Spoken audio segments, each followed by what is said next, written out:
Episódio 2, Camundongo. Camundongo, louco. Silvio muito gay na escada.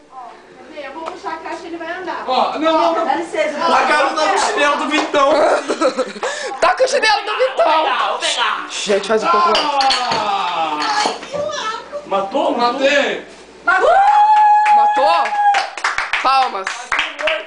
Deixa eu ver. Já tô pro mundo. Eu preciso filmar.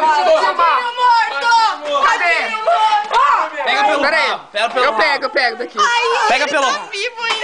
Não vai escapar. Não, vai escapar o camundongo. Cadê ele? Ele pegou a ratoeira? Pegou a ratoeira, velho, coitado. Deixa eu ver. Pegou o camunda. Ele tá ali. Faz o vídeo. Camundongo. Ah, ele tá... Calma, Bia. Ai, que dó, meu, que dó. Olha isso. preso fudendo. Alguém quer ver o rato?